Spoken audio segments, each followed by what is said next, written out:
Après avoir fait mine d'hésiter, Donald Trump a pris un risque historique en décidant, sans autorisation du Congrès, de bombarder 3 sites nucléaires iraniens. Tandis que les yeux se tournent vers la République islamique, Israël tient une occasion inédite de mettre à terre le régime de Téhéran qui a juré sa perte.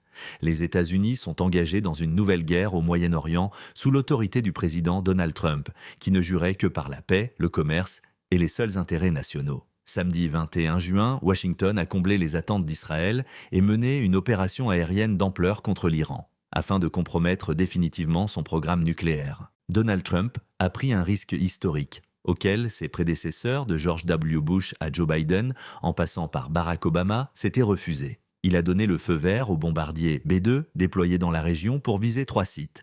Natanz, lieu d'enrichissement d'uranium déjà endommagé par l'aviation israélienne, Ispahan, où seraient conservés des stocks importants de matières fissiles, et enfin Fordo, l'installation la plus enfouie, au pied d'une montagne. Dans un message publié sur son réseau Truth Social peu avant 20 heures à Washington, Donald Trump a annoncé cette attaque très réussie, alors même que l'évaluation exacte de l'impact des frappes n'avait pu être conclue. Tous les avions se trouvent à présent hors de l'espace aérien de l'Iran, a dit le président en précisant qu'un chargement complet de bombes avait été destiné à la cible la plus délicate, Fordo. À 21 heures, sur la chaîne Fox News, le présentateur Sean Hannity, ardent partisan de l'opération et propagandiste en chef de la Maison-Blanche, annonçait qu'il venait de parler à Donald Trump. Celui-ci lui avait confirmé que 6 bombes pénétrantes GBU-57, dites anti-bunker, de 13 tonnes et demie, avaient été larguées sur Fordo. Les ambitions nucléaires de l'Iran sont officiellement mortes, assurait Sean Hannity, euphorique. Selon la presse américaine,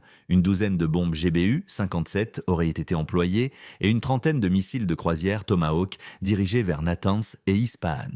Les détails opérationnels devaient être précisés par le Pentagone dimanche matin. Selon l'Organisation iranienne de l'énergie atomique, aucun indice de contamination n'aurait été relevé autour des lieux visés. Maintenant est le temps pour la paix, concluait Donald Trump dans son message, comme s'il pouvait imposer la fin du conflit au moment même où il provoquait une escalade majeure sans autorisation préalable du Congrès. Le Moyen-Orient basculait ainsi dans une incertitude totale, aveuglante, aux réverbérations inestimables. Un nouveau chapitre historique s'ouvrait, après tant d'autres depuis l'attaque sanglante conduite par le Hamas en Israël le 7 octobre 2023.